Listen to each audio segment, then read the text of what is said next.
Bab 915. Mencabut undian. Ini adalah laut yang gelap gulita, tak berujung, sangat dalam, sunyi dan dingin.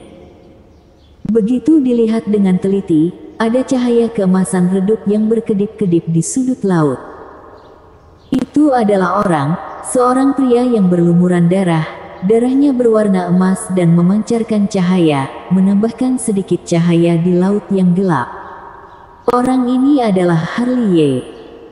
Sejak melangkah masuk ke rawa tak berujung dan ditelan oleh ombak yang bergejolak, Harley menghilang, entah berapa lama hanyut di laut yang gelap ini.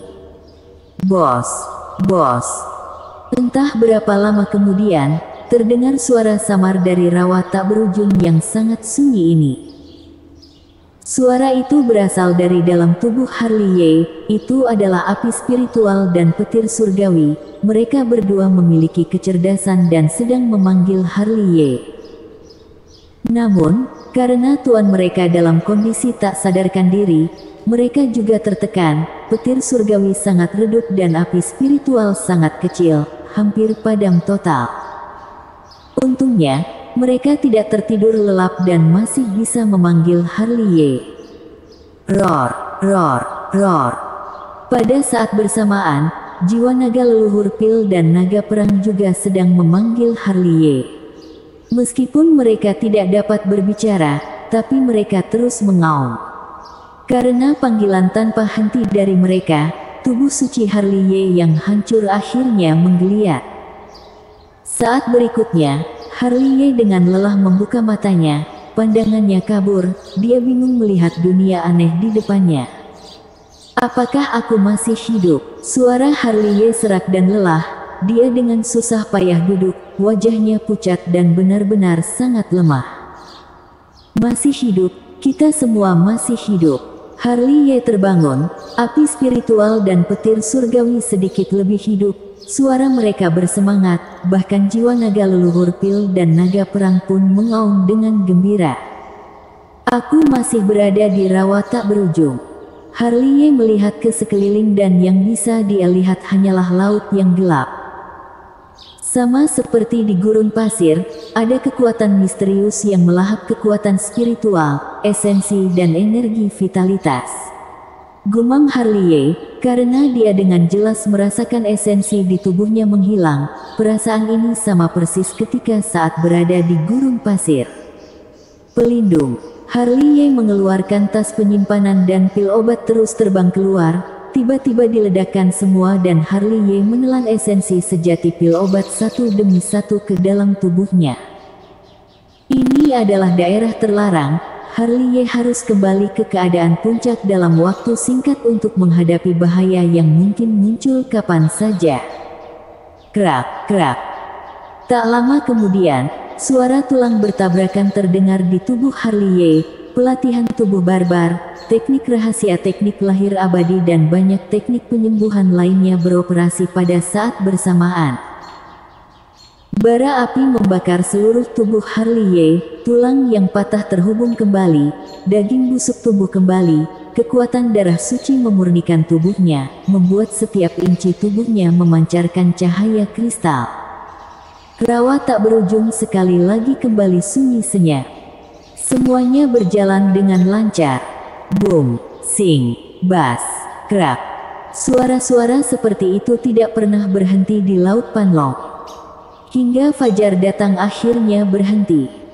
Dari kejauhan, jutaan orang mengerumuni bejana besar dan adegannya sangat spektakuler. Para orang tua itu berjongkok di bawah dengan keadaan yang sangat menyedihkan. Mereka menatap bejana ilahi zaman keos dengan mata merah. Mereka penuh dengan energi, satu demi satu senjata spiritual dikeluarkan dan mereka memotong bejana itu sepanjang malam. Tapi mereka tidak bisa membelah bejana ilahi zaman keos, malah sebaliknya esensi dari senjata spiritual mereka disedot oleh bejana ilahi zaman keos.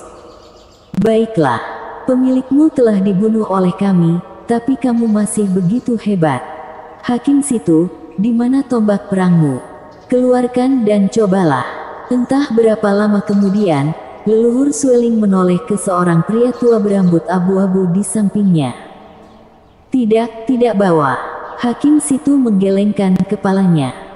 Senjata ajaib level langit, bukan? Yama Siksi berkata dengan dingin. Senjata ajaib level langit. Sekelompok orang tua mengerutkan kening. Begitu banyak senjata ilahi telah hancur. Ingin membelah bejana ilahi zaman keos hanya dapat mengandalkan senjata ajaib level langit. Namun, semua orang mengerutkan kening. Ekspresi mereka menjadi sangat aneh.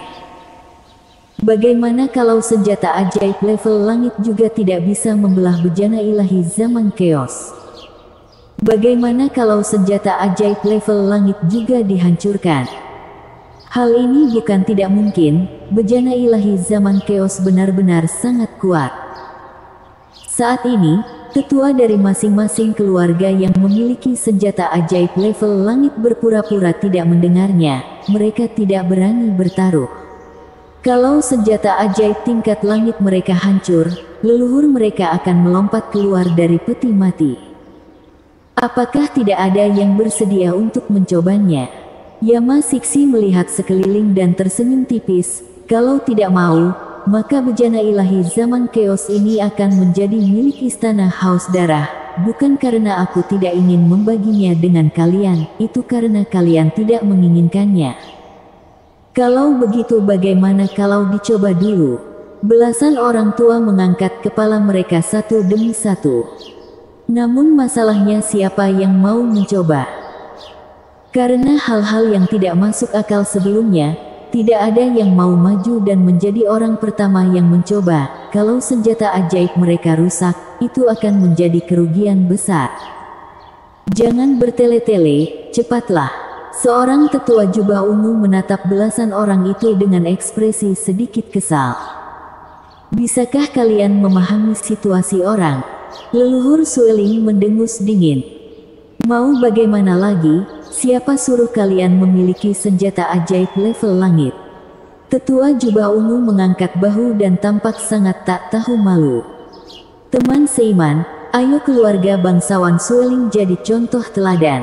Yama Siksi menatap leluhur Sueling dengan penuh makna. Dia juga tersenyum sedikit mengejek, seolah masih kesal dengan apa yang terjadi sebelumnya. Bukankah istana Haus Darah juga memiliki senjata ajaib level langit? Kenapa menyuruh keluarga bangsawan Sueling untuk memberikan contoh? Leluhur Sueling mencibir. Kalianlah yang ingin membaginya. Yama Siksi merentangkan tangannya. Kalian berdua, teman-teman seiman semuanya dengarkan aku. Seorang lelaki tua berbaju hitam maju dan dengan lembut membelai janggutnya. Karena semuanya tidak bersedia, maka kita gunakan cara yang sedikit adil. Ayo gunakan cara mencabut undian. Mencabut undian. Benar, mencabut undian. Aku setuju. Leluhur Sueling langsung setuju. Kemudian dia tidak lupa melirik Yama Siksi sambil mencibir. Semua kekuatan yang memiliki senjata ajaib level langit harus berpartisipasi. Tidak ada yang boleh berpura-pura bodoh. Kali ini, wajah Yama Siksi langsung muram. Ini benar-benar licik. Sialan, sengaja menargetkanku. Setuju. Yama Siksi mendengus dingin. Kalau begitu, ayo kita mulai. Orang tua berbaju ungu itu mengeluarkan belasan slip giok dan terus mengukir di atasnya. Setelah selesai, diletakkan di depan semua orang. Kita memiliki 15 senjata ajaib level langit. Slip giok ini masing-masing diukir dengan angka 1-15. Berikutnya, tidak perlu aku jelaskan lagi bukan? Ada begitu banyak orang yang melihat. Jangan licik, semuanya bergantung pada keberuntungan. Setuju. Mulai. Orang tua berbaju ungu itu memasukkan 15 keping slip giok ke dalam tabung bambu, kemudian menatap semua orang, siapa yang akan mulai lebih dulu. Ini soal keberuntungan. Aku duluan. Segera, seorang pria tua berjubah darah melangkah maju dan memasukkan tangannya. Setelah mengocoknya beberapa saat, tidak melihatnya mengeluarkan slip giok, yang tidak tahu mengira dia sedang mengocok mahjong satu persatu di dalamnya. Jangan bertele-tele. Yama Siksi mendengus dingin. Jangan terburu-buru, bukankah aku sudah mengeluarkannya?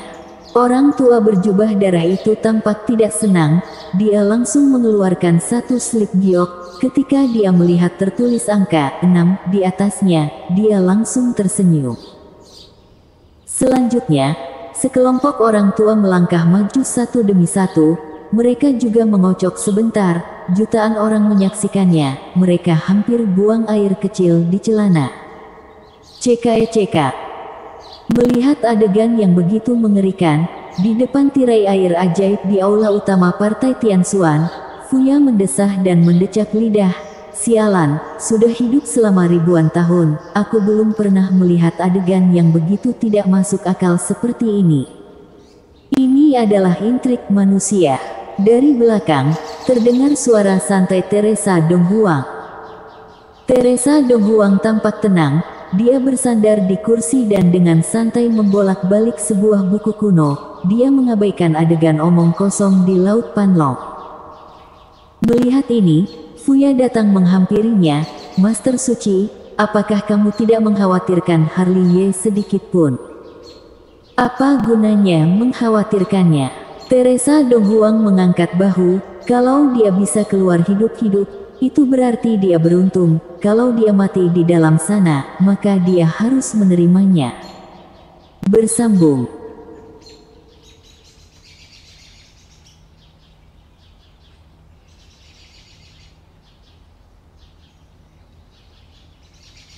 Bab 916.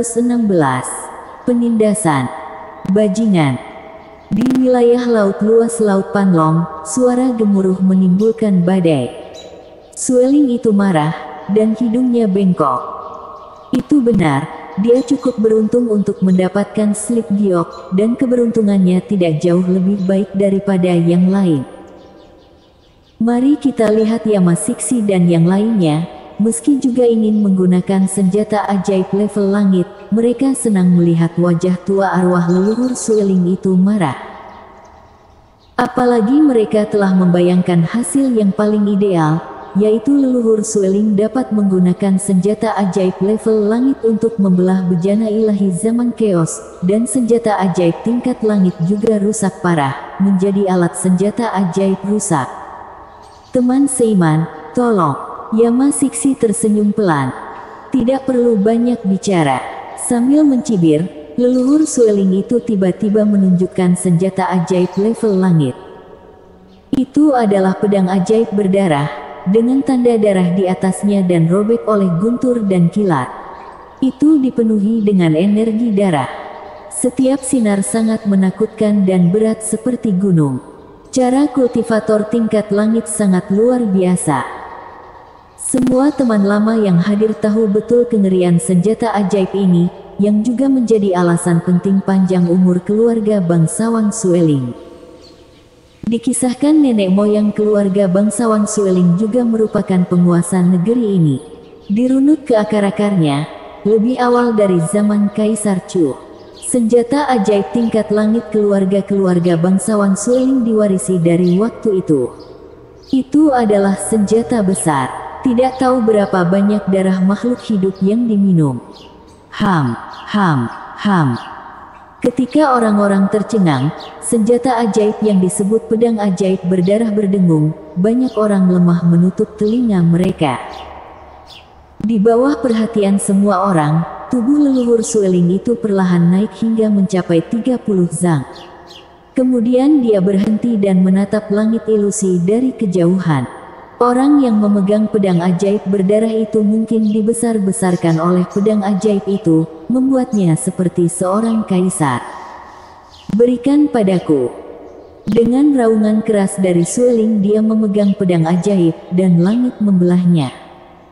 Bersenandung. Cahaya pisau tiba-tiba muncul, sangat mencolok. Mungkin terlalu kuat, langit ilusi telah terbelah.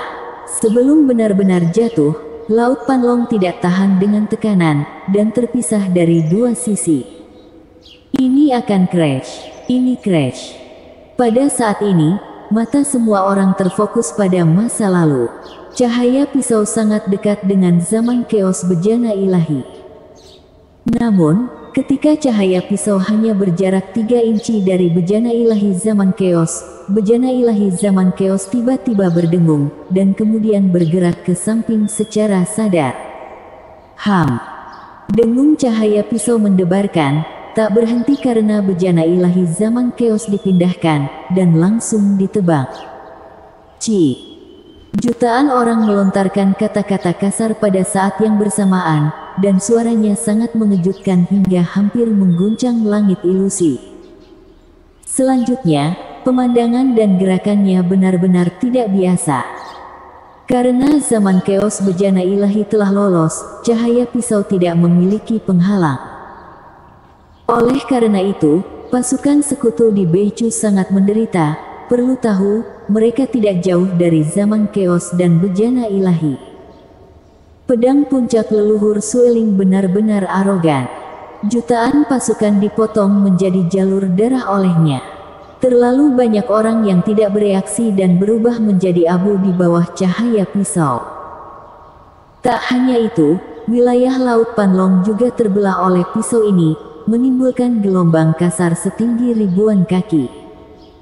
Di tempat, jutaan tentara jatuh ke dalam kekacauan. Bagaimana dengan level langit dan senjata ajaib? Bagaimana bisa mengatakan bahwa sisi dominan leluhur Sueling bocor? Tidak peduli apa yang dia lakukan. Setidaknya puluhan ribu orang telah dirampok oleh pedang. Ini bukan untuk mengatakan bahwa mereka kehilangan tangan dan kaki. Jika menghitungnya satu persatu, jumlahnya sangat besar. Sueling, Yama Siksi melarikan diri, menjadi marah satu demi satu, karena di antara mereka yang mati, ada juga pengikut mereka. Bisakah menyalahkan aku? Mengapa kamu tidak memenjarakan bejana besar? Setelah dikritik, leluhur Sueling itu tidak saling berkelahi. Mereka berteriak keras untuk melampiaskan kemarahan mereka yang telah lama terpendam. Sekelompok orang tua tersedak oleh sebuah kata Sueling. Pada saat itu, mereka hampir membunuh jalang itu. Ketika suasana sedang tertekan, seseorang berteriak dan menunjuk ke satu sisi, bejana besar itu hilang. Singkatnya, mata jutaan orang melihat ke sana, dan zaman keos bejana ilahi secara ajaib menghilang. Tiba-tiba, orang-orang di seluruh tempat tercengang sesaat. Detik berikutnya, daerah Laut Panlong ribut, dan aumannya seperti babi mengguncang bumi. Apa ini? Lari. Apa ini? Kami ditipu oleh tuanmu di masa lalu. Kamu benar-benar alat spiritual senjatanya. Kamu bisa pergi setelah selesai. Bajingan. Raungan itu berlanjut, mengguncang bumi dan mengguncang gunung. Pasukan raja dan pasukan keturunan kaisar di luar wilayah Laut Panlong terkejut. Mereka tidak tahu bahwa mereka mengira mereka membunuh babi secara kolektif. Dibandingkan dengan Laut Panlong, rawa tak berujung jauh lebih tenang. Di permukaan laut yang gelap, Harliye sudah bangun. Setelah satu malam sembuh, tubuh sucinya hampir tidak diperbaiki, tetapi wajahnya masih pucat. Obat itu terus-menerus ditelan olehnya karena rawa tak berujung yang aneh ini, esensi dan vitalitas energinya terus-menerus larut. Di mana jalan keluarnya? Harliye bergumam dan melihat sekeliling, yang bisa dia lihat hanyalah laut gelap yang tak terbatas. Berbeda dengan kawasan gurun teralang yang tenang dan menakutkan, setidaknya pasir kuning merajalela di gurun sepanjang hari. Apalagi yang membuatnya terlihat jelek adalah langit di atas rawa tak berujung juga gelap. Ia menjalankan teknik 9 langit dan bintang dan tidak dapat menangkap kekuatan bintang sedikit pun, yang berarti rawa tak berujung mengisolasi langit berbintang. Ini bukan berita baik. Meskipun dia memiliki banyak pil obat dan rumput spiritual, dia akan dikonsumsi suatu hari nanti. Dia membutuhkan pasokan terus-menerus. Sekali dia berlarut-larut, bahkan darah yang luar biasa dari tubuh suci zaman purbanya akan dikonsumsi dan mati di rawa tak berujung. Sementara dia ragu-ragu, laut yang tenang tiba-tiba berfluktuasi. Dia tiba-tiba mundur selangkah, dan pedang Qi Xiao berada di tangannya sejenak, dan matanya sedikit menyipit pada jarak lebih dari 10 kaki. Di sana, semburan air gelap naik, dan di bawah tatapannya, itu berubah menjadi sosok manusia. Pria itu kurus, dengan rambut hitam seperti air terjun, wajah seperti pisau, dan ujung dan sudut yang tajam. Harley mundur selangkah lagi, matanya hampir menyempit menjadi garis, karena air hitam yang berubah menjadi orang itu persis sama dengannya. Satu-satunya perbedaan adalah bahwa Harley memiliki mata kosong dan tidak ada emosi manusia di wajahnya, hanya seperti mayat berjalan. Sering. Saat Harley mengerutkan kening, ada juga pedang pembunuh di tangan hitam Harley. Pedang merah dan cahaya itu bergetar. Itu adalah pedang Qi Xiao. Segera, Harley bergerak, melangkah keluar satu langkah, dan mengayunkan pedang tiada taraf, menghancurkan dunia. Melihat hal ini, Harley tidak mundur tetapi maju. Dia juga memegang pedang Qi Xiao dan membunuh cahaya pedang tiada taraf dengan satu pedang. Tinju Bahuang. Segera, Harley membalikkan tangannya dan meninju. Namun, yang membuat Harley cemberut adalah, si hitam, juga menggunakan tinju Bahuang, yang kekuatannya sama dengan tinju Bahuangnya. Semua pedang bersatu. Harley menggunakan kekuatan supranaturalnya sendiri, yang merupakan kombinasi dari 10.000 pedang, sangat ganas dan tak tertandingi, dengan kekuatan tembus untuk menghancurkan orang mati.